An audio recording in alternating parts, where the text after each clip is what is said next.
Hey, welcome back to the channel. Today we're going to do another episode on Compared to What? And today we're going to be looking at sowbellys. I've got 6 sowbellys here. They're from 6 different companies, 3 different countries that these were made in. And this isn't a good, bad, or ugly type of thing. We're just looking at the pattern and how different companies make the pattern, and maybe even talk about the history of the pattern. So I hope you will check that out in the upcoming video.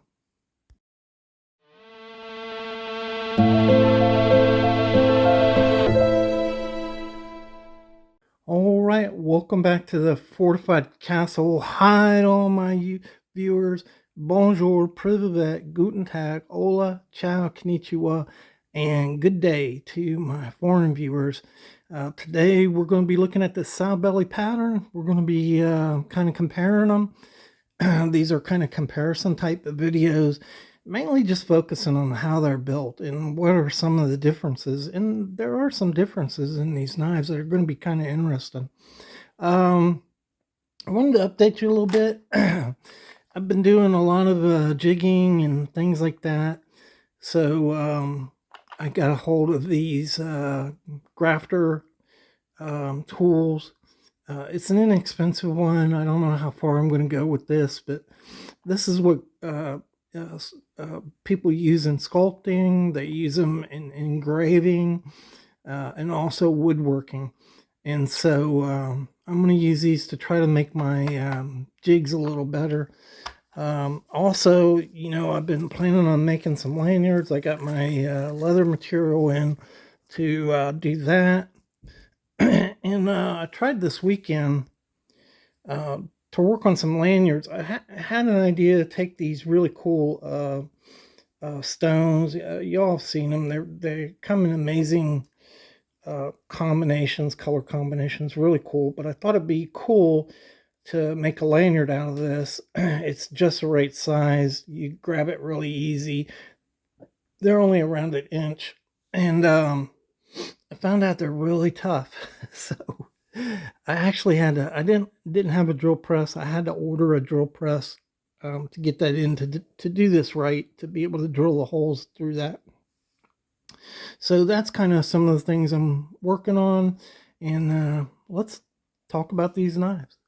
So we're going to be talking about the sow belly pattern, and what these are serpentine. So it's a serpentine design, like an S. Serpentine designed stockmans. That's what they're considered. But this pattern has always been a really big pattern. And so this is, just your average stockman, and you can see the difference between the two of these. And that's the main difference in them. And this is a vintage cattle knife, and you can see these are about the same size. So back in the day, cattle knives were between 3 5/8 and 3 3/4 inches. But the thing to remember is they differ from a serpentine stockman because they're bigger, right? So they were built on a cattle knife frame, but these are not considered cattle knives. They're not sowbelly cattle knives. We call them sowbelly stockmans. And so I'll start out with this one because it is the probably the closest representation of a vintage stockman, or original sowbelly. And there's a picture up there of what an original sowbelly looked like, and they were wide. They were on the, they're big knives. They were on the cattle knife frame. And so this knife right here, it's a cold steel, probably the closest that we could get to the original. I don't have any pre-1940 sowbellys. They're hard to get a hold of. All right, so let's just look at this bad bear here. Cold steel, genuine jig bone. This is made in China. You have a thread there on the bolster. This is a really nice knife. So this is one of the best made of them. And you have really smooth action here all the way to the end. And then you have really nice transitions. This one has the matchstick nail nick in it. And by traditional, the blades are pretty close to what you would have seen on a traditional sow belly. Really good action on this knife. This well built.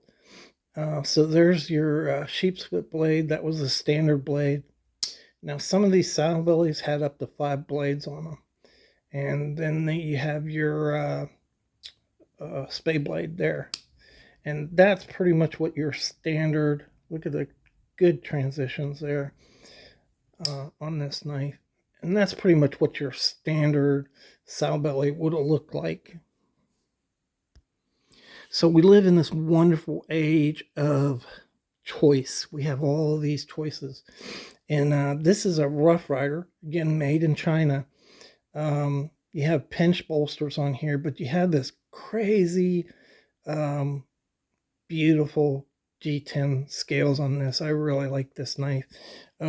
These are really close together. I forgot to mention that. So this is 3 5/8, and this is 3 5/8.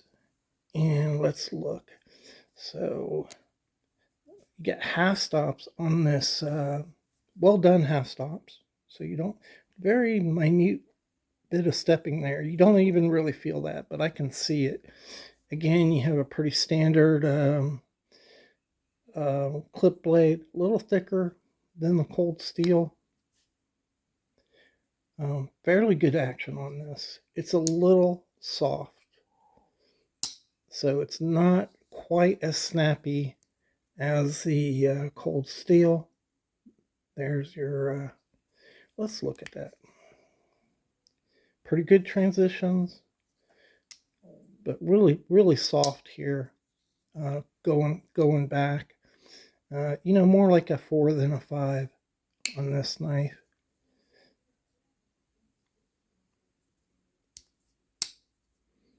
Okay. And let's look at the marbles. Probably made in the same factory, maybe not. I don't know. So your marbles have a nicely pinched bolster. Got a thread there. And a little different design. Now this marbles is a little, not quite as smooth as the Colt is. A little more jerky. Pretty standard blade there. You got some reverse etching ram's horn, which is pretty cool. Pretty well made knife, actually.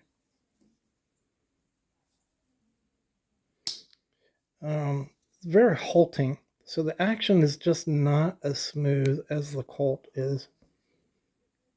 The Colt, by the way, I think that was $40. These you can pick up in the $16 to $20 range. Some of them you can get cheaper. You have a little different styling on your spay blade there. A little more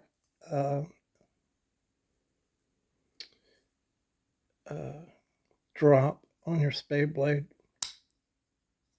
And of course you have the ram's horn, which just looks fantastic. I love that. Finally, I'm going to look at our last China series, knife made in China. This is the Roper, and the Roper is probably the most radically different. And you could just see that from looking at it. You can see how your blades have a different contour there. Again, you get nice, genuine bone, fairly well made. Let's open her up. And the action is pretty halting. Not horrible. Doesn't grind, but it's not really as smooth as, say, the Rough Rider or the Colt. But look at that radical clip point. Let's look at our standard. Pretty much straight, like any blade on a Stockman, and look at that. So this is really an interesting interpretation. The sowbelly is my favorite, and one of the reasons why it is my favorite is on the front end, you have pretty much the same geometry as a Stockman, but on the back end, it bends down.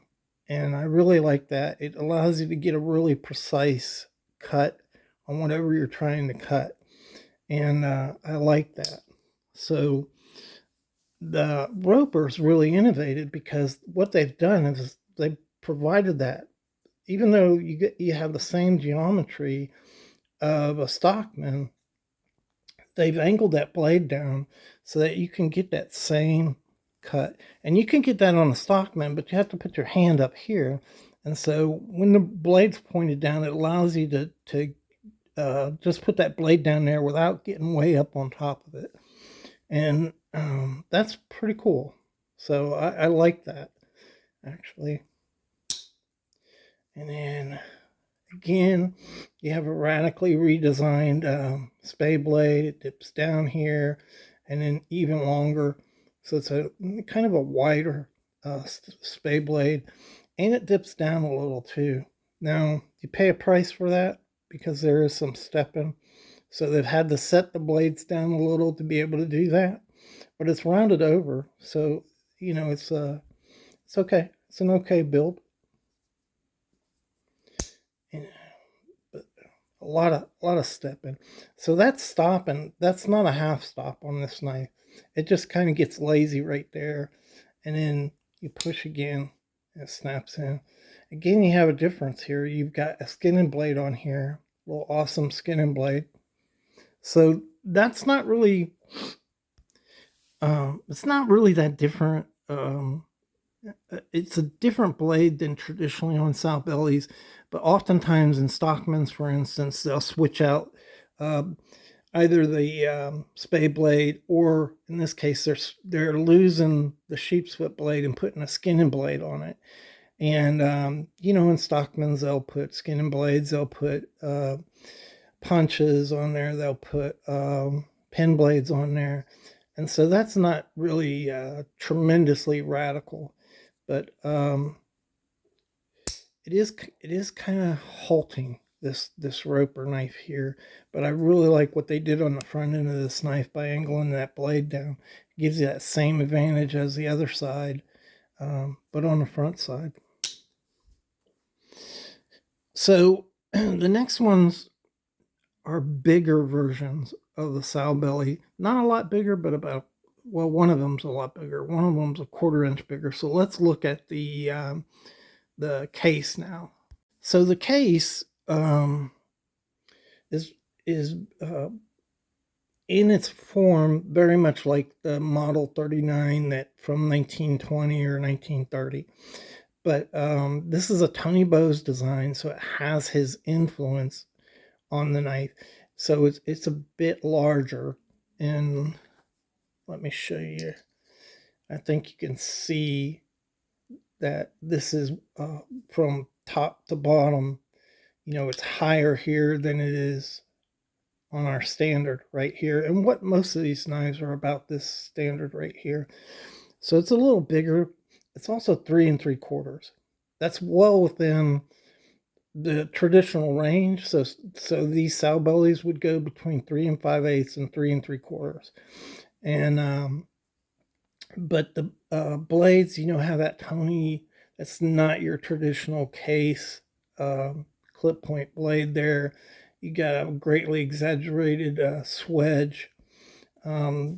Really nice show knife here, and really good transition right there. It's a really nice knife. There's not a lot other than if you look, you've got a really nice sturdy too. These are thick blades, sturdy sheep's foot on here. So these are a little bigger, but the whole knife's a little bigger. Let me show you that. Boop, boop, boop, boop. So if you look at the two sheep's foot blades, you can see that the Tiny Bow's is quite a bit bigger, but again, the whole knife's a 1/4 inch bigger. Pretty much traditional design. Tony Bow's has nice flowing rounds when he designs knives. Very aesthetic. Action is great on this. You got a narrow spade blade there with a nice swedge. A lot of people don't even bother swedging their spade blades. So this is a more robust version and the best action on all of these knives, and probably the best finish too. Genuine bone, cool little barbed wire jigging on there, and a really nice XX shield. Last up is a very non-traditional sow belly. So this is 4 1/4 inches long. It's as big as a trapper. Still sow belly design. This was made for a knife club, but there's also 4 blades on this knife, and that's, as I mentioned earlier, early sow bellies, some had 4 blades, some even had 5 blades, so that's not unheard of. They're just not normally 4 inches long, and so this one has a coping blade on it. Actions on this is really smooth and good snap on it. This knife was made in Japan, and there's your clip blade on there. Let's see what kind of. You can see it's set down, and so it's probably the worst as far as transitions between the blade and the backspring of any of them. Really smooth knife. You can hear the really sharp crack coming down. Nice sheepsfoot blade there. And you can see all around the blades are set down.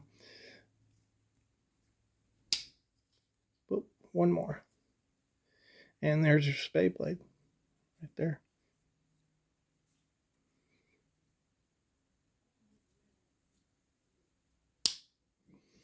So yeah, good action on this knife. Well-made knife coming out of Japan. Unusual, but not out of the realm of what you would expect as a blade package on a sow belly. So that's what a sow belly is. Out of all of them, I really like this innovation right here. I like that blade canted down. These are really great knives that you're going to use for opening packages, for doing leather work, things like that. Carving, probably be a better knife for carving. But I really like this. I've carried this cold steel knife a lot, and it's a really awesome knife. It's held up really well. It is made in China, I think. Yeah, there it is, China. I was thinking before the show it may be made in Taiwan, but it's made in China. And I like that Cold Steel did this. This is a great option for you in the $40 range. And that's it. What do you guys think? Which is your best one? Thanks for watching the show. Hope you found it informative, and I'll see you in the next video.